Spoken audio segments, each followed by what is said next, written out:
और पूर्वी दिल्ली के यमुना विहार स्थित सेंट मोरल पब्लिक स्कूल में एक सभा का आयोजन किया गया, जिसमें आंखों की देखभाल और उससे संबंधित बीमारियों के बारे में विस्तार से बताया गया। हमारे बॉडी में कहीं अगर सूजन आ जाती है तो हमें डॉक्टर कोई हमें ऐसी मेडिसिन देते हैं जिससे सूजन कम हो जाए। उसके लिए हमें कई बार स्टेरॉइड देने पड़ते हैं।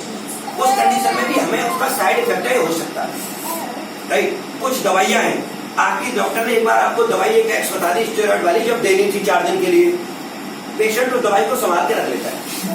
क्यों रख लेता है कि डॉक्टर के पास जाऊंगा तो 200 रुपए देने पड़ेंगे, जब भी मेरी आंख लाल होगी उस दवाई को लेकर डालूंगा। वो लाल से सफेद करने वाली जो दवाई है, कई बार वो भी हमें सफेद मोतियां बना देती है अगर उसे लंबे समय तक डालते रहेंगे, राइट। तीसरी चीज, बच्चों को कोई पेन पेंसिल लग जाती है। अगर बच्चे खेलते हैं तो अगर कोई पेन पेंसिल या कोई भी पेन पेंसिल अगर बच्चों को लग जाता है और हमारी काली पुतली में लगता है और अगर वो लेंस को हिट करता है, राइट, तो हमारे लेंस में सफेद हो जाता है, हमारा लेंस सफेद हो जाता है, वो भी सफेद मोतियां। कुछ प्रेगनेंसी के समय पे अगर लेडीज कुछ गलत दवाई खा लेती है या किसी कारण से उनको दवाई को देनी पड़ती है किसी और बीमारी को ठीक करने के लिए, उनसे उनके बच्चों को सफेद मोतिया हो सकता है। मेरा नाम यतीन सिंह राणा है, मैं हेड कंसल्टेंट ऑप्टोमेट्रिस्ट हूँ, south side group of eye hospital Delhi. मैं आपको बताना चाहता हूँ कि सफेद मोतिया और काले मोतिया में क्या फर्क होता है। सफेद मोतिया एक वो बीमारी है जिसका ऑपरेशन 4 से 5 मिनट में किया जाता है और उसके बाद अगर आपका पर्दा ठीक है तो आपकी रोशनी बहुत बढ़िया आ जाती है। बट काले मोतिये में जो रोशनी एक बार चली जाती है वो ऑपरेशन से या किसी दवाई से वापस नहीं आती है। सफेद मोतिया उम्र की वजह से होता है ज्यादातर केसेस में, या किसी बच्चे की आंख में कोई चोट लग जाती है तो होता है, पर नॉर्मली सफेद मोतिया उम्र के कारण होता है। There is the age related problems. जैसे आपके हेयर व्हाइट होते हैं ऐसे आपका लेंस भगवान ने जो दिया है वो हमारा व्हाइट हो जाता है, उसको हम निकाल के उसकी जगह एक लेंस रख देते हैं और आपको अगले दिन से साफ दिखाई देने लगता है। काले मोतिये में आपकी आंख का प्रेशर बढ़ जाता है और आंख के प्रेशर से आपके पर्दे में जो सूखापन आ जाता है या जो विजन कमजोर हो जाती है वो विजन आपको वापस नहीं आ पाती है। तो सफेद मोतिया क्योरेबल होता है और काला मोतिया ट्रीटेबल होता है। इन दोनों के बीच में ये मेजर फर्क है। ये काला मोतिया या सफेद मोतिया होने का कोई खास एज ग्रुप होता है, उम्र के हिसाब से भी होता है? या काले मोतिये सफेद मोतिये का एज ग्रुप नॉर्मली 45 से 50 साल के बाद सफेद मोतिया सभी लोगों को होना होता है। किसी को 50 साल में हो सकता है, किसी को 60 साल में हो सकता है, पर वेरी हाई चांसेस कि 50 साल के बाद ज्यादातर लोगों को सफेद मोतिया आना स्टार्ट हो जाता है। काले मोतिये में उम्र से बहुत ज्यादा ताल्लुकात नहीं होता है, पर जिन लोगों को बीपी है वेरी हाई चांसेस कि उनको काला मोतिया थोड़ी जल्दी हो सकता है, या जिनकी फैमिली हिस्ट्री है तो भी उनको काला मोतिया हो सकता है। इसके अलावा आंखों की एक बीमारी और होती है जिसमें रोशनी का फैल जाना होता है, रोशनी फैलती हुई दिखाई देती है, या उसमें चमक ज्यादा दिखाई देती है, स्टार बनता है। राइट, उसमें जिसका आप पूछ रहे हैं कि जिसमें रोशनी फैलती है वो ज्यादातर केसेस में सफेद मोतिये के केस में होता है कि आपकी सफेद मोतिये में रोशनी फटने लगती है, जिसको आप फैलना बोल रहे हैं उसको हम बोलते हैं स्कैटरिंग हो रही है, यानी एक बल्ब है, बल्ब के चारों तरफ वो बल्ब फट जाता है, लाइट फट जाती है, तो भी आपको सफेद मोतिया हो सकता है। बट ये ऐसा नहीं है कि सफेद मोतिये में, ये काले मोतिये में हो सकता है, बट सफेद मोतिये में बहुत ज्यादा चांसेस है कि आपकी रोशनी फटे या आपको बहुत तेज लाइट में कम दिखाई दे। ये भी सफेद मोतिया का एक लक्षण है। आपका चश्मे का नंबर बदल रहा है बार बार, ये भी सफेद मोतिया का लक्षण हो सकता है। लोगों को आप क्या सलाह देना चाहेंगे सफेद मोतिया काले मोतिया से बचने के लिए, या फिर उनके लक्षणों को जो किस तरह से आप बताना चाहेंगे? मैं सभी लोगों से निवेदन करना चाहूँगा कि जिनकी उम्र 40 साल से ज़्यादा है वो अपनी आंखों की रेगुलर बेसिस पे साल में एक बार अपनी आई चेक कराएं। नंबर 1, जिन लोगों को बीपी रहता है जब वो अपनी आंख चेक कराने जाए तो अपनी आंख का प्रेशर, जिसको हम IOP बोलते हैं, इंट्रा ऑक्यूलर प्रेशर, जरूर ही चेक कराएं।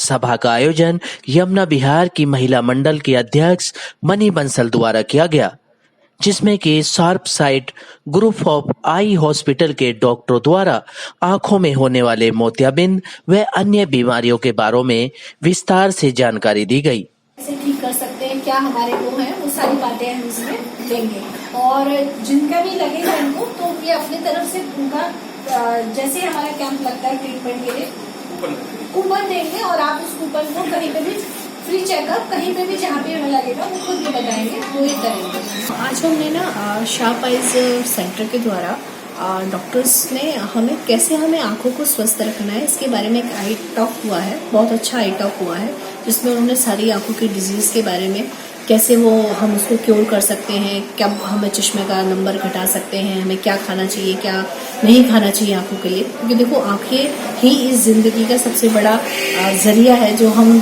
संसार देख पा रहे हैं हमारी आंखें ही हमें दिखा रही है।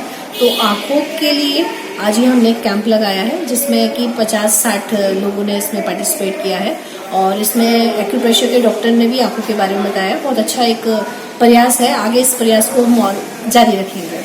वहीं योग द्वारा आंखों की देखभाल किस तरह से कराई जाए, इसके बारे में भी विस्तार से बताया गया। बढ़ा सकते हैं। तो पहला प्रयास रहेगा, जैसे एक्यूप्रेशर है, एक्यूप्रेशर में कुछ पॉइंट्स होते हैं जिनके ऊपर आप प्रेशर करके अपनी आइज को इम्प्रूव कर सकते हैं। यानी कोशिश ये करें कि आप बीमारी ना पड़े, और अगर आप बीमार पड़े तो उसके लिए सूटेबल ट्रीटमेंट लें। ये हमारी इंडेक्स फिंगर और मिडिल फिंगर है। हाँ, मैं डॉक्टर राजेश कुमार गुप्ता, एक्यूप्रेशर योग एंड नेचुरोपैथी कंसल्टेंट हूँ। प्रणाम हेल्थ सेंटर चलाता हूँ। जितनी भी क्रॉनिक बीमारी होती है उनका हम एक्यूप्रेशर योग नेचुरोपैथी से ट्रीटमेंट करते हैं। जैसे सर्वाइकल है, माइग्रेन है, अस्थमा है, बीपी है, जॉइंट्स पेन है, जितनी भी क्रॉनिक डिसीज है उनका हम जड़ से ट्रीटमेंट देते हैं।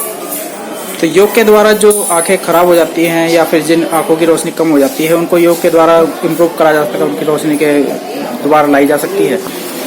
पेशेंट टू पेशेंट वो वेरी करता है। अगर इनिशियल स्टेज में हमारे पास पेशेंट आता है तो पेशेंट का चश्मा भी उतर सकता है, और जो नॉर्मल प्रॉब्लम होती है जैसे आई की इचिंग वगैरह है, पेन है, वाटरिंग ऑफ आइज है, ये सभी करेक्ट होती है अगर इनिशियल स्टेज में पेशेंट आता है। लेकिन जो अगर क्रॉनिक पेशेंट हो जाता है, जैसे काफ़ी समय से चश्मा उसको लगा हुआ है या मोतियाबिंद है, तो उसमें हमें क्योर करने में समय लगता है। अगर पेशेंट पेशेंस रखता है तो करीब 3 या 4 महीने के अंदर उसको हम काफ़ी बेनिफिट दे पाते हैं, अगर वो रेगुलर ट्रीटमेंट लेता है, क्योंकि बीमारी जड़ से खत्म होने में समय लगता है। जैसा कि अभी मोदी सरकार, जैसे मोदी जी ने भी योगा को प्रमोट करने के लिए आगे कराया, तो इसमें योगा काफ़ी फायदेमंद होता है। या एक्यूप्रेशर से भी कुछ इसे इम्प्रूव करा जा सकता है, इसके बारे में कुछ बताएंगे आप?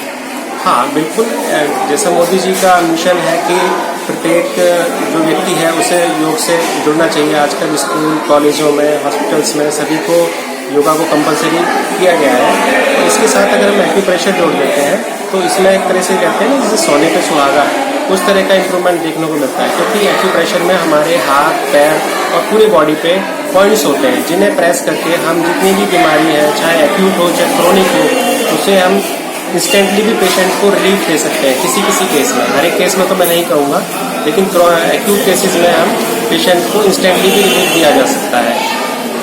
इस सभा में क्षेत्र के सभी महिलाएं, बच्चे और बुजुर्गों ने हिस्सा लिया और अपनी आंखों से संबंधित बीमारियों के बारे में विस्तृत जानकारी प्राप्त की। सिटी न्यूज दिल्ली संवाददाता महेश कुमार की रिपोर्ट।